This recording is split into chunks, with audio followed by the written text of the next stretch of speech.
여러분, 오늘은 답답한 마음에 경제 얘기를 잠깐 하겠습니다.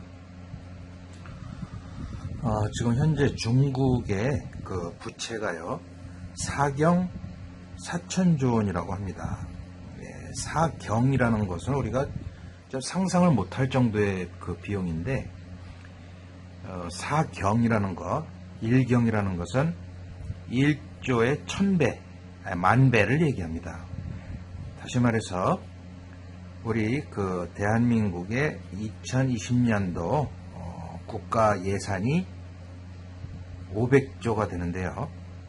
500조의 88배, 우리나라 1년 총 예산의 88년을 우리가 쓸 수 있는 그 정도의 부채가 사경 4천조 원이라는 거죠. 여기서 이제 대략 그 그래프를 제가 옮겨왔는데, 리만 브러더스 사태를 아시죠? 2008년도에 있었던 미국의 리만 브러더스 사태, 그때로 해서 이제 어떤 굉장히 큰 경제적 압박을 우리가 느꼈었는데, 그 당시에는 중국의 부채 비율이 120%였다고 합니다. 그것이 2016년까지 점차 커지다가 2016년도에는 이제 213%까지 커졌어요. 그리고 그것이 지금 현재는 아주 급속도로 올라가 가지고 342%가 됐다라고 합니다. 그러니까 중국이 지금 이러한 정도의 부채를 갖고 있다라는 것은 앞으로 중국의 어떤 그 경제 성장률이 기본적으로 7, 8%가 쭉 이어진다면은 뭐 어느 정도 이거를 견뎌낼 수가 있겠지만은, 지금 현재 중국도 미국과의 그 경제 전쟁으로 해가지고서 굉장히 폭락하고 있다는 것이죠. 그래서 경제 성장률이 뭐 2, 4% 정도, 그 정도가 되는데, 이렇게 해서는 이 급등하는 그 부채를 감당할 길이 없고, 더더욱이 지금은 미국과 경제 전쟁을 하고 있지 않습니까? 그렇다면은 이 부채 비율은 상상할 수 없이 커진다는 것이죠. 그러니까 다시 말해서 중국이라는 나라는 앞으로 1, 2년 새에 깡통 국가가 된다는 얘기예요. 그런데도 우리나라 그 문재인 정부는 미국과 등을 지고 미국과 친중 정책을 하겠다, 이 깡통 국가와 친중 정책을 하겠다 해서, 그렇게 했을 경우에는 미국과 경제 전쟁이 이제 이루어질 경우에는 우리나라도 그대로 미국에서 볼 때는 친중 국가니까, 그리고 문재인 정권 하에서 우리나라가 여지껏 해온 것이 반미를 계속 내세웠고, 미국과 뭔가 그러는 여러 면에서 정치적인 면이나 경제적인 면에서도 서로 동조를 안 해왔기 때문에, 이미 우리나라를 미국이 생각할 때는 굉장히 무례하고 이해할 수 없는 그런 국가로 전락했다는 것이죠. 그래서 우리나라의 앞으로의 어떤 경제적인 폭락 상태, 그것이 우리나라에 실질적으로 어떻게 이루어지는가. 자, 우리나라의 그 가계 부채는 1700조라고 합니다. 1500조가 아니라 1700조.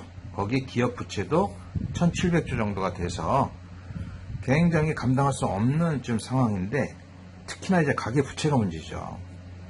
그래서 6월 17일부터 정부에서는 제2금융권의 그 DTI 비율을 70%로 규정을 한다는 것이죠. 그래서 지금 현재 서민들이 제2금융권에서 대출받고 있는 것은 110%를 대출을 받고 있어요. 다시 말해서 그 사람이 1년에 총 버는 수익이 1억이라면 1억 1000만 원까지 대출을 해주고 있는데, 6월 17일부터는 이 대출 비율을 70%, 그러니까 7천만 원까지 딱 잘라서, 나머지 지금 현재 1억 1000만 원을 대출받고 있는 사람은 4천만 원을 그대로 상환을 해야 된다는 것이죠. 만약 그것을 상환을 안 하면은 추가된 이자 부담이 되고, 일반 서민 같은 경우는 제2금융권에서 이것을 감당할 수가 없으니까 결국에는 대부업체를 찾아가겠죠. 대부업체에서 이 돈을 대출을 받으면 이거에 대한 이자가 24%가 되는 거죠. 제가 딱 그 리만 브라더스 사태 2008년도 그러니까 노무현 정권이었을 때 이때도 DTI 정권으로 해가지고 제2금융권을 60%로 한정하는 그런 정책을 해가지고 제 경험상 제2금융권에 내던 이자를 감당을 못해가지고 어느 정도까지 갔냐면은 한 달에 240만 원까지 이자, 순수한 이자 부담만 이렇게 돼가지고 결국에는 견디다 못해서 그 아파트 한 채 갖고 있던 것을 팔 수밖에 없었어요. 그것도 이제 집값이 떨어져가지고서 그때도 어떤 그 호가에서 한 4천만 원 정도 싸게 해서 그래서 팔았었는데 지금 현재 우리나라는 이런 2008년도 당시에 리만 브라더스 사태와 같은 어떤 외부적인 요인이 없는데도 이때보다도 더 어려운 처지가 될 것이다 하는 것이죠. 그래서 앞으로 한 달만 지나도 우리나라 그 서민 경제는 굉장히 어려워지는 상황이 돼서 아마 아파트가 폭락할 것이고 그런 상황에서 결국에는 2008년도 리만 브라더스 사태에 우리가 겪었던 것처럼 일반 서민들은 아파트를 팔고 어떤 생활의 기반이 무너지게 되는 그런 상황까지 오게 될 거다 하는 것입니다. 결국에 일본의 우리가 옛날에 그 부동산 버블이 있어가지고 그 당시에도 동경에서 6억 가는 아파트가 1억까지 폭락하는 그때가 있었죠.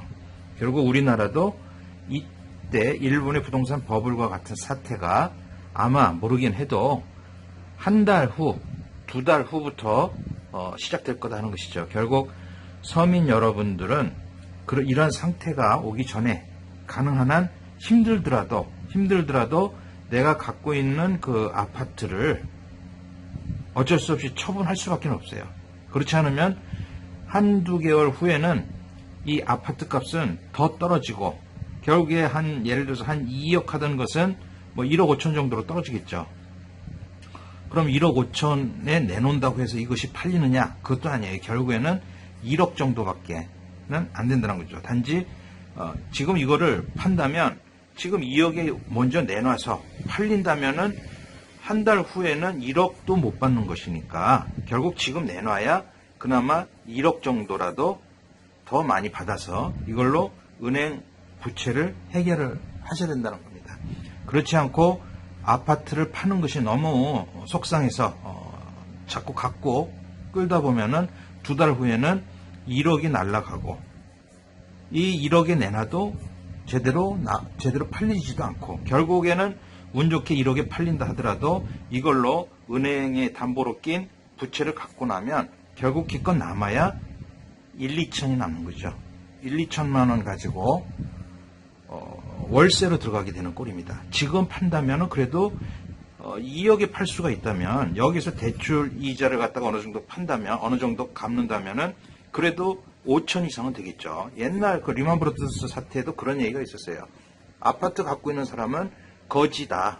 그 사람들은 돈이 하나도 없는 거예요. 결국 부채만 가지고 은행에서 부채를 가지고 그 아파트를 샀기 때문에 그렇다고 그 아파트가 계속 인상되는 것도 아니고 그런 상황에서 정상적인 상황에서는 자기들이 열심히 돈을 벌어서 그나마 이자를 어떻게 메꿔 나가고 있었는데 앞으로 DTI가 결정이 된다면은 이 중에 4천, 5천을 갚아야지 되고 이것을 갚을 길이 없는 서민들은 대부업체를 끼고 이자 높은 그 대부업체 이자를 대출을 받게 된다면 그것으로부터 그 아파트의 폭락은 끝없이 이어진다는 것이죠.